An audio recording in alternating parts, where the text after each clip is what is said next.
காடியில் போயிட்டுருக்கும் போது எங்கே போகிறோம், என்ன மாதிரியான ஒரு இடத்துக்கு போகிறோன்னு தெரியல, என்ன எதிர்பார்க்குறதுன்னு தெரியல. ஸோ ஒரு கண்டிப்பாக நர்வஸாக இருந்துச்சு, ஆன்ஷியஸாக இருந்துச்சு. கைமாற்று.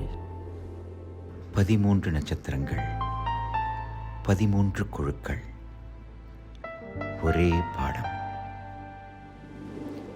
கைமாற்று. Men vs. Life.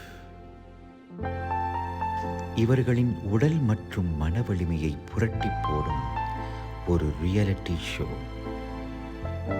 வாழ்க்கையின் கடினத்தை உணர்ந்து கொள்ள துன்புற்றோரின் வாழ்க்கையை வாழ வருகிறார்கள். தாழ்மையை கற்றுக்கொண்டு இந்த பிரபஞ்சத்திற்கு நன்றி கூறுகிறார்கள். பல கதைகள், ஆனால் மறக்க முடியாத ஒரு உண்மை. இக்கரை மாட்டுக்கு அக்கறை பச்சை. இந்த பிரபஞ்சத்திற்கு ஒரு நன்றி. இது கைமாற்று. Men vs. Life. ரொம்ப உற்சாகமாக இருக்குது. நான் சென்னை வந்திருக்கேன், ஆனால் இந்த மாதிரி ரொம்ப லோக்கல் ஸ்ட்ரீட் சந்துக்கெலாம் நான் வந்ததில்லை. அண்ட் ஒரு ஒட்டுமொத்தமான ஒரு நியூ என்வாயர்மெண்ட்டில் என்னோடய குருவை நான் வந்து சந்திக்க போகிறேன். அவங்க இங்கே தான் குடியிருக்காங்க. அவங்க பேர் லக்ஷ்மி. அவங்கக்கிட்டேருந்து சில முக்கியமான வாழ்க்கை பாடங்களை நான் கற்றுக்க போகிறேன் அப்படின்னு சொல்லியிருக்காங்க. என்ன எக்ஸ்பெக்ட் பண்ணுறதுன்னே எனக்கு தெரியல. இந்த மாதிரி ஒரு இடத்துக்கு நான் வந்தது கிடையாது. கிராமத்துக்கு போயிருக்கேன், ஆனால் இது ஒரு நியூ எக்ஸ்பீரியன்ஸ். வைல்ட் லைஃப்லாம் இருக்குது. நம்ம லிட்டில் நர்வஸ்னு கூட சொல்லலாம். என்ன எதிர்பார்க்குறதுன்னு தெரியல. But let's meet Lakshmi. நான் இப்போ என்னோடய குரு லக்ஷ்மியோடு இருக்கேன். ரொம்ப நன்றி உங்கள் வாழ்க்கையை என் கூட ஷேர் பண்ணிக்கிறதுக்கு இன்றைக்கி.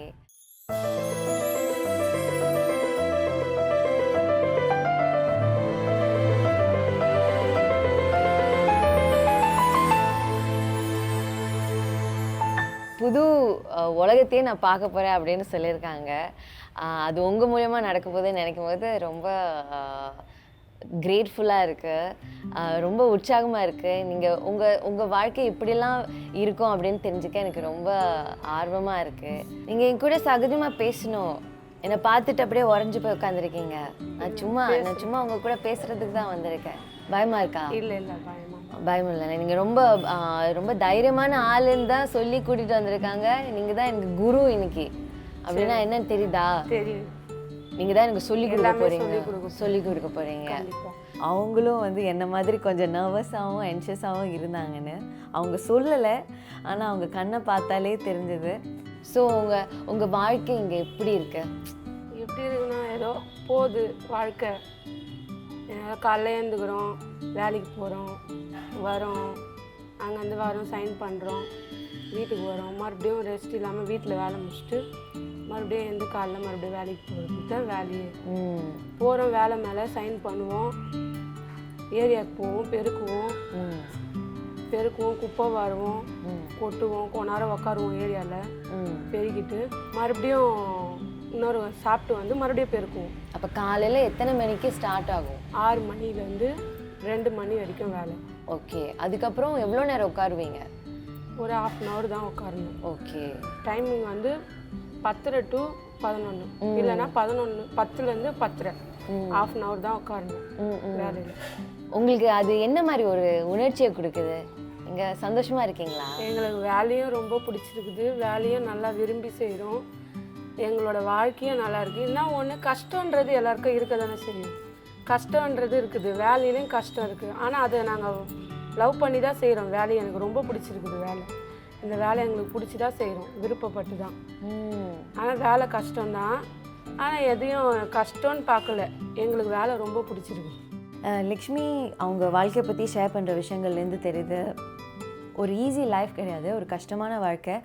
ஆனால் அதை அவங்க அவ்வளோ பாசிட்டிவாக சிரிச்சுக்கிட்டே சமாளிக்கிறாங்க. அது அவங்க பேசுகிற விதத்துலேருந்தே தெரியுது அவங்க அப்படி தான் லைஃப்பையும் அப்ரோச் பண்ணுறாங்க அப்படின்னு.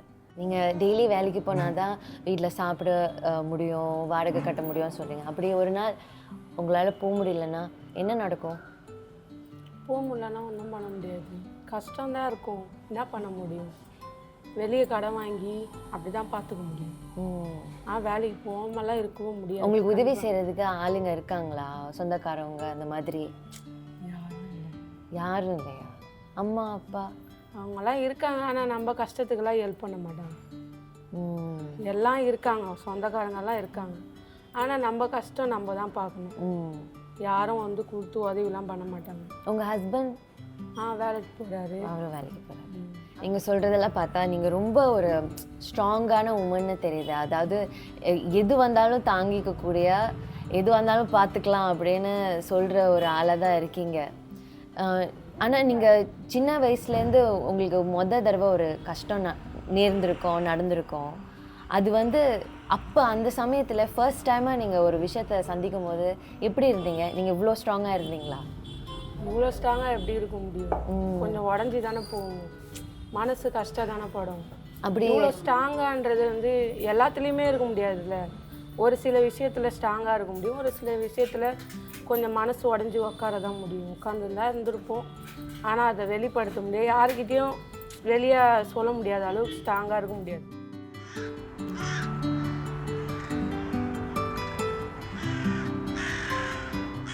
வெளில போய் பார்க்கலாமா? காட்டுங்க.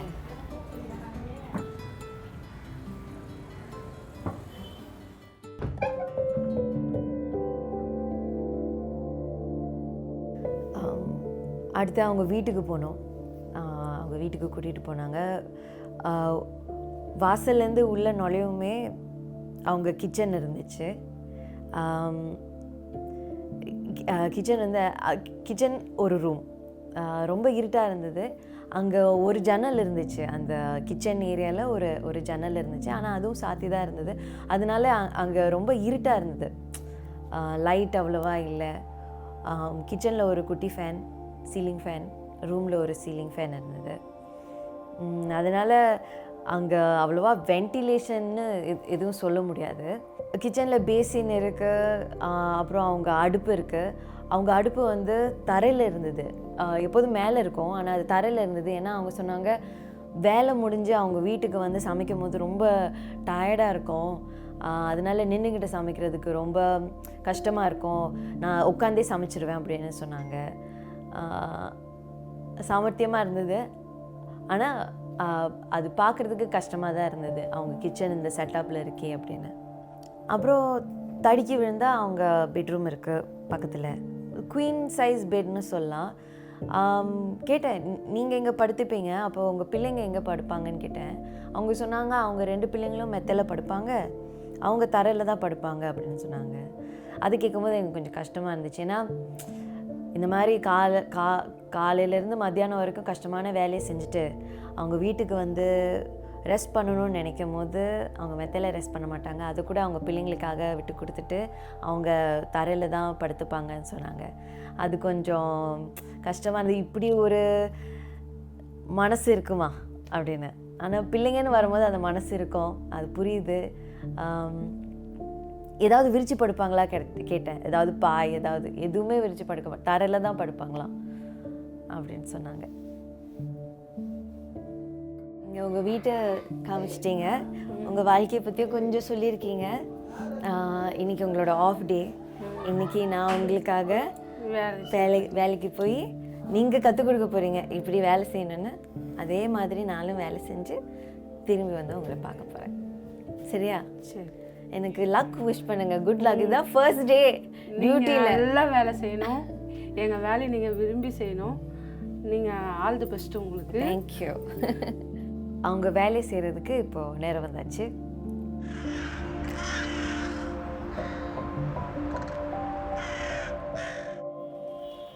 இதுதான் நான் தடவை இந்த மாதிரி ஒரு பப்ளிக் இடத்துல கூட்ட போகிறது, பெருக்க போகிறது. ஒரு இடத்த சுத்தமாக வச்சுக்கிறதுக்கு ஒருத்தவங்க இல்லை, நிறைய பேர் தினமும் வேலை செஞ்சிட்ருக்காங்க. அந்த மாதிரி ஒரு வேலையை நான் இன்றைக்கி ஒரு மாதிரி ட்ரையல் பண்ணி பார்க்க போகிறேன். அண்ட் அதோட கஷ்டங்கள், அதோட வேதனை எல்லாத்தையும் நான் அனுபவிக்க போகிறேன். Wish me luck guys. Kaimatru, men versus life. Kaimatru, men versus life. So நான் வந்து அந்த க்ளீனிங் ஜாக்கெட்டை போட்டுட்டு அந்த தொடப்பக்கட்டையை தூக்கிட்டு அங்கே அப்புறம் அந்த குப்பையெல்லாம் அள்ளுறதுக்கு ஒரு டின் வேறு இருக்குது. ஒரு டின் அதை அள்ளுறதுக்கு ஒரு பிளேட், ஒரு மெட்டல் பிளேட், டின் பிளேட் மாதிரி இருக்குது. அது எல்லாத்தையும் நான் தூக்கிக்கிட்டு போனேன் அந்த மெயின் ரோடுக்கு. மெயின் ரோட்டில் பூக்கடை இருக்குது, காய்கறி கடை இருக்குது, கச்சக்கச்சேன்னு இருக்குது, நிறைய விஷயம் நடக்குது. அதுக்கு நடுவில் டிராஃபிக் வேறு, ஆட்டோ போகிறாங்க, பைக் போகிறாங்க, காடி போகுது, ஜீப் போகுது, எல்லாமே போகுது. அந்த ரோட்டில் நான் வந்து கூட்டணும். இது கூட்டிட்டு அவங்க வந்து இதை பெருக்கணும். எங்கே ஸ்டார்ட் பண்ணுறதுன்னே எனக்கு தெரியல. ஏன்னா நிறைய பேர் இருக்காங்க, நடந்து போகிறாங்க வராங்க, டிராஃபிக் ஒரு பக்கம் இருக்குது, சத்தமாகவும் இருக்குது, குப்பையும் எல்லா இடத்துலையும் இருக்குது. எங்கே ஆரம்பிக்கிறது, எங்கே முடிக்கிறது, இதை எப்படி பண்ணுறதுன்னு எனக்கு சரியாகவே புரியலை. நான் ஒரு பக்கம் பெருக்குனா இன்னொரு பக்கம் தூசி வந்து சேருது, குப்பை வந்து சேருது. அதை நேவிகேட் பண்ணி ஒரு வழியாக பெருக்கி எடுக்கிறதுக்கே எனக்கு கொஞ்சம் நேரம் ஆணுச்சு. எனக்கு எல்லாமே புரியறதுக்கே கொஞ்சம் நேரம் ஆணுச்சு. எல்லாரும் வேறு பார்க்குறாங்க, இந்த பொண்ணு யார், இந்த ஊருக்கு கிடையாதுன்னு அவங்களுக்கு நல்லாவே தெரியும். ஜீன்ஸ் போட்டிருக்கு, சட்டை போட்டிருக்கு, அதுக்கு மேலே ஏன் இதை போட்டுட்டு பெருக்குது, என்ன பண்ணுறாங்க அப்படின்னு. நிறைய பேர் வீடியோ எடுத்தாங்க, ஃபோட்டோ எடுத்தாங்க, ஆட்டோலேருந்துலாம் நின்று வீடியோலாம் எடுத்தாங்க. ஆனால் எனக்கு என்ன தோணுச்சுன்னா, அது நான் செய்கிறனால மக்களுக்கு வந்து தெரிஞ்சுது இப்படி ஒரு ஆள் வந்து பெருக்கிறாங்க அப்படின்னு. ஆனால் இதே ஒரு சராசரி நாளில் லக்ஷ்மி அவங்களோட கூட வேலை செய்கிறவங்க இந்த வேலையை செய்யும் போது யாரும் இந்த அளவுக்கு கவனிப்பாங்களா எனக்கு தெரியல. அதுக்கப்புறம் அதை அள்ளி போய் பின்னில் போடணும். கவனிக்க மாட்டாங்க, அதுதான் உண்மை. ஏன்னா இப்படி ஒரு வேலையை ஒருத்தவங்க செய்கிறாங்கன்னு எத்தனை பேர் நம்ம டெய்லி லைஃப்பில் நம்ம உணர்கிறோம். ஒரு இடம் சுத்தமாக இருக்குன்னா நம்ம வந்து சுத்தமாக இருக்குது, கிரேட் அப்படி தான் நினைப்போமே தவிர சுத்தமாக இருக்கிறதுக்கு காரணம் யாருன்னு நம்ம நினைக்கிறது இல்லைல்ல. அண்ட் அந்த விதத்தில் லக்ஷ்மி செய்கிற வேலை ஒரு ரொம்ப முக்கியமான வேலை. அண்ட் அதை நான் அந்த ஒரு நாள் அரை நாளுக்கு செஞ்சு பார்த்ததே ஒரு ஐ ஓப்பனிங் எக்ஸ்பீரியன்ஸ். ஆக்சுவலி இதை எப்படி அவங்க பண்ணுறாங்கன்னு தெரியல. எனக்கு ஒரு கை தான் வேலை செய்யுது. ஒரு கையில் கூட்டுறதும் ஒரு கையில் பெருக்கிறதும். நான் வீட்டில் கூட இப்படிலாம் பெருக்கினது கிடையாது. டெய்லி பெருக்குவோம், ஆனால் இவ்வளோ அழுக்கு சேராதுல்ல வீட்டில். அதெல்லாம் நினைக்கும் போது கொஞ்சம் இந்த மாதிரி ஒரு வேலையை நம்ம செய்வோன்னு நினச்சி கூட பார்க்க மாட்டோம். நான் நினச்சி பார்த்ததில்ல. இந்த அனுபவம் வந்து அதை செய்யும் போது ஒரு வித கூச்சம் கண்டிப்பாக இருக்கும். ஆனால் அது செய்ய வந்துட்டோம், இறங்கிட்டோம், செஞ்சு தான் ஆகணும் அப்படிங்கிற ஒரு மைண்ட் செட்டில் இருக்கனால அது ஒரு பெரிய விஷயமா தோணலை. ஆனால் இஃப் எனிபடி எல்ஸ், இப்போ வேறு யாராவது செய்கிறதா இருந்தால் கேமரா இல்லாமல் நம்ம யோசிப்போம் தானே. ஸோ நான் கூட்டுறேன், பெருக்கிறேன், அழுறது அது இன்னொரு விஷயம். ஏன்னா நம்ம கூட்டும் போது நம்ம குப்பை கீழே இருக்கு, நம்ம மேலே இருக்கோம். ஆனால் அந்த குப்பையை அள்ளும் போது ஆஹா, அந்த வாசம் என்ன, அந்த குப்பை மணல் என்ன, அந்த புகைச்சல் என்ன. இவ்வளோ குப்பை இருக்கிறதுனால இந்த பின் வந்து ஒரு மாதிரி கனமாகிட்டே போகுது. இதெல்லாம் அள்ளி எடுத்துட்டு ஒரு பின்னில் போய் போடணும். இந்த மாதிரி ஒரு 100 தடவை ஏறி இறங்கணும். ஏன்னா இந்த டின் இவ்வளோ சைஸ் தான், ஆனால் குப்பை இதுக்கு மேலேயே இருக்கு.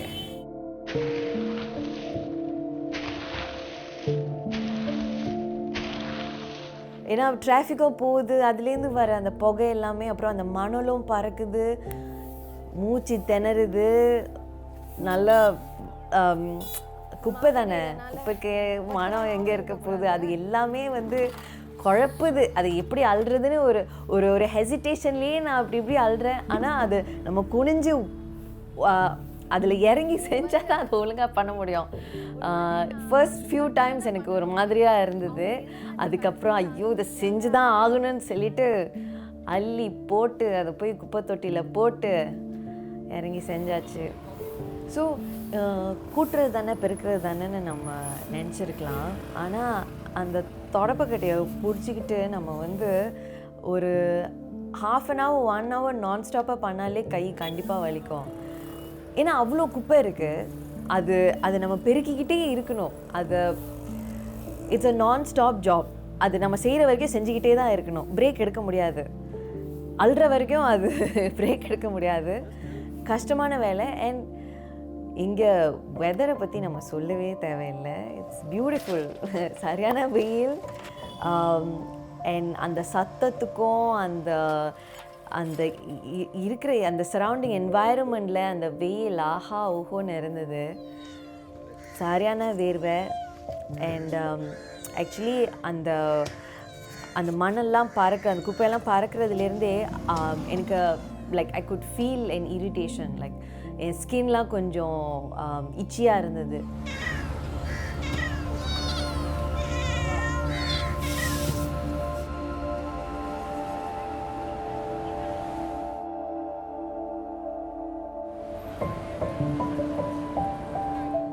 நான் இப்போ வேலையெல்லாம் முடிச்சுட்டு இப்போ நான் போய் லக்ஷ்மியை மறுபடியும் பார்க்க போகிறேன். கைமாற்று men versus life. கைமாற்று men versus life.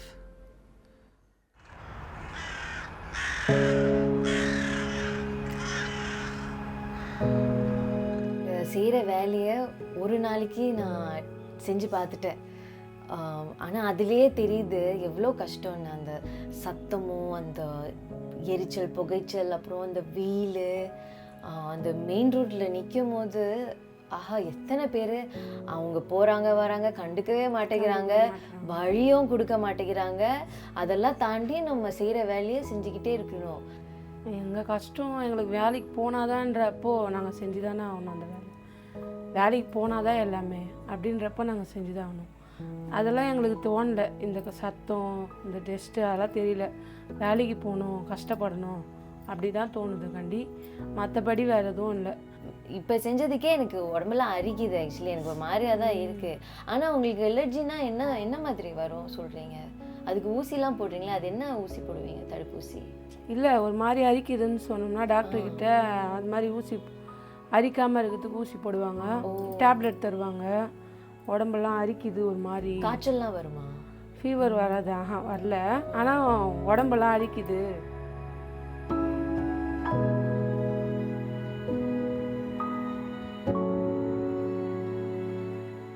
எனக்கு உங்களுக்கும் உங்கள் ஃபேமிலிக்கும் கொடுக்கறதுக்கு ஒரு சர்ப்ரைஸ் இருக்குது. அது மட்டும் நான் 1 hourல போயிட்டு நான் திருப்பி வந்துடுறேன். எனக்காக வெயிட் பண்ணுறீங்களா? வெயிட் பண்ணுறேன். ஓகே.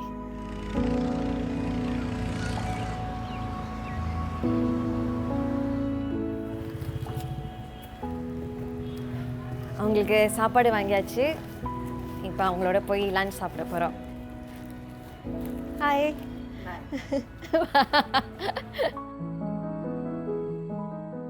ஸோ லன்ச் வாங்கிட்டு வந்துட்டு நம்ம கிச்சனில் போய் எல்லாத்தையும் பேக்கெட்ஸ்லாம் ஓப்பன் பண்ணுறதுக்கு லக்ஷ்மியோட நான் கிச்சனில் இருந்தேன். ஸோ அவங்க ஃபேமிலிக்கு வாங்கின டிஃபன் எடுத்துகிட்டு போய் கொடுக்கும்போது வெளியே போய் பார்க்கும்போது நிறைய பேர் வந்துட்டாங்க. அவங்களோட சிஸ்டர்ஸோட சில்ட்ரன் பிள்ளைங்க ஃபேமிலிலாம் வந்து கேதர் பண்ணிட்டாங்க. ஸோ எல்லாருக்கும் நம்ம வந்து ஷேர் பண்ணி டிஃபன் கொடுத்தோம். எல்லோரும் என்ஜாய் பண்ணி சாப்பிட்டாங்க. அத்தனை பேர் இருக்க போகிறாங்கன்னு எனக்கு தெரியாது ஆக்சுவலி. ஸோ அவங்களும் திருப்பி கேட்குறாங்க நீங்களும் சாப்பிட்லையான்னு. பட் அவங்களுக்கு சாப்பாடு கொடுத்தது தான் அவங்களுக்கு சாப்பாடு கொடுத்தா அவங்க சாப்பிட்றத பார்க்குறதுக்கு தான் திருப்தியாக இருந்துச்சு. நான் எப்போ வேணாலும் திரும்ப போய் சாப்பிட்டுக்கலாம், அது ஒரு பிரச்சனை கிடையாது. அதுக்கப்புறம் ஃபேமிலியாக கேதர் பண்ணி சாப்பிட்டுட்டு இருக்கும் போது பக்கத்து வீட்டில் ரெண்டு ஆண்டிஸ் வந்து பார்த்துட்டு இருந்தாங்க. ஸோ அவங்களுக்கும் நான் போய் டிஃபன் கொடுத்தேன். சந்தோஷப்பட்டாங்க.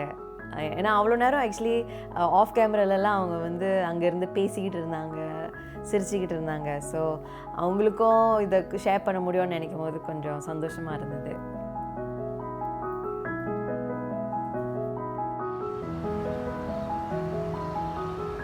சாப்பிட்டு முடிச்சுட்டு மறுபடியும் வேலைக்கு போகிறதுக்கு போனோம். ரொம்ப வெயிலாக இருந்துச்சு, ரொம்ப சூடாக இருந்தது. அதனால ஜாக்கெட்டை கழட்ட முடியுமா கேட்டேன்.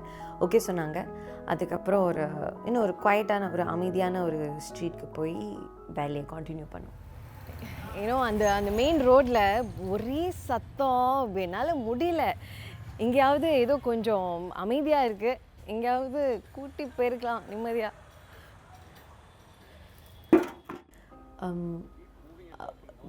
அந்த வெயிலும் அந்த சூடும் உண்மையாகவே தாங்க முடியல. நம்ம வந்து அந்த குவைட்டான ஸ்ட்ரீட், அந்த அமைதியான தெருவுக்கு போனோடனே இட் வாஸ் பெட்டர். அங்கே ஃபோக்கஸ் பண்ணி அந்த வேலையை செய்ய முடிஞ்சது. சென்னை நடுவில் வந்து மாடு ஆட்டுக்குட்டிலாம் நிறையா இருந்தது. ஆனால் கோழி ஒரு பண்ணையே இருந்தது. ஆனால் அதோட நிறையா அசுத்தமும் இருந்துச்சு. அது எல்லாத்தையும் சுத்தம் செய்யணும். அதை ரொம்ப நல்லா வேற நம்ம க்ளீன் பண்ணணும். அண்ட் அதெல்லாம் செய்யும்போது தான் வந்து நமக்கு தெரியுது இந்த மாதிரி எவ்வளோ நம்ம வந்து வாழ்க்கையை வந்து நம்ம ஃபார் கிராண்டட் எடுத்துக்கிறோம் அப்படின்னு. மெயின் ரோடில் பண்ணிகிட்டு இருக்கும் போது எக்கச்சக்கமான புகைச்சல், அது வந்து வாய்க்குள்ளாரெல்லாம் தூசி போயிட்டு இருந்துச்சு. அண்ட் அதுக்கு மேலே அந்த வர்ற ஆட்டோ பைக்ஸ் எல்லோரும் ஹாங் பண்ணிகிட்டு இருந்தாங்க. இந்த ஒரு அமைதியான தெருவில் இருந்தாலுமே அந்த வெயிலும் சூடும் கலந்து ரொம்ப டயர்டாக இருக்குது. இதை வந்து இவ்வளோ நேரத்துக்கு பண்ணதுக்கே இவ்வளோ டயர்டாக இருக்குது. இது 6 மணி நேரத்துக்கு காலையில் எழுந்திரிச்சு பண்ணுறது சாதாரணமான விஷயமே கிடையாது. ஆனால் அல்ல குப்பையும் முடிய மாட்டேங்குது. நம்ம அங்கே இருக்கிற குப்பையை அள்ளுறதுக்கு எவ்வளோ குறை சொல்லுவோம், எவ்வளோ கம்ப்ளைண்ட் பண்ணுவோம். அதுக்கும் இதுக்கும் கம்பேர் பண்ணவே முடியாது. And that was a big lesson for me to just நமக்கு வந்து ஒரு மண்டல கொட்டின மாதிரி இருந்துச்சு. கொட்டி உன்கிட்ட இவ்வளோ இருக்குது தெரியுமா, நீ எவ்வளோ சந்தோஷப்படணும் வேலைக்கு போகிறதுக்கு, நீ ஏன் சலிச்சிட்டு போகிற. இவங்க சந்தோஷமாக போகிறாங்க. காலையில் 4 மணிக்கு எழுந்திரிச்சு இந்த வேலைக்கு போகிறதுக்கு அவங்க அவ்வளோ சந்தோஷப்படுறாங்க. Because that's how difficult life is. நான் இப்போ எல்லாத்தையும் முடிச்சாச்சு. நான் லக்ஷ்மியை போய் பார்க்க போகிறேன். ஆனால் அவங்கள மீட் பண்ணதில் எனக்கு ரொம்ப சந்தோஷம். நல்லா சாப்பிட்டோம், நல்லா பழகணும். நான் திரும்பி வந்தால் கண்டிப்பாக உங்களை வந்து மறுபடியும் சந்திக்கிறேன் இந்த இடத்துல. போகிறதுக்கு முன்னாடி உங்களுக்கு ஒரு குட்டி, இது வந்து உங்கள் வாழ்க்கையை மாற்றுமா தெரியல, நீங்கள் பல கஷ்டங்களை எங்க கூட ஷேர் பண்ணீங்க. பட் நம்மளால் முடிஞ்சது. வசந்தம் சார்பாகவும் உங்களுக்காக இந்த ஒரு தேங்க்யூ. இதை இப்போ பார்க்க வேணாம், அப்புறமா நீங்கள் வந்து பார்த்து சந்தோஷப்பட்டுக்கோங்க. ஆனால் நான் முதலேருந்து இது கேட்கணும்னு நினச்சேன். நீங்கள் ஏன் இன்னைக்கு இவ்வளோ அழகாக இருக்கீங்க? இல்லையே, அப்படிலாம் இல்லை, நான் எப்போதும் இருக்க மாதிரி தான் இருக்கிறேன். எப்போதும் டெய்லி தான் இருப்பேன், ட்ரெஸ் பண்ணிட்டு இருக்கேன். நமக்காகலாம் ஸ்பெஷலாக பண்ணலாம் இல்லை. அச்சோ, சோ கியூட். இந்த நிகழ்ச்சியை செஞ்சதில் எனக்கு ரொம்ப சந்தோஷமாக இருக்குது. நான் இதை சும்மா சொல்லலை ஆக்சுவலி. ஏன்னா நமக்கு இந்த மாதிரி ஒரு ஆப்பர்ச்சுனிட்டி, ஒரு சந்தர்ப்பம் எப்போதும் கிடைக்காது. இப்படி ஒருத்தவங்களோட இப்படி ஒரு வாழ்க்கையை எக்ஸ்சேஞ்ச் பண்ணி அவங்களோட வாழ்க்கை எப்படி இருக்கும்னு அவங்களோட to step in to their shoes and see life through their eyes. அது நமக்கு ரொம்ப ரேராக கிடைக்கிற ஒரு சந்தர்ப்பம். அண்ட் இந்த நிகழ்ச்சி மூலமாக எனக்கு கிடைச்சது. Once again I'm very grateful. கைமாற்று, மேன் vs. லைஃப்.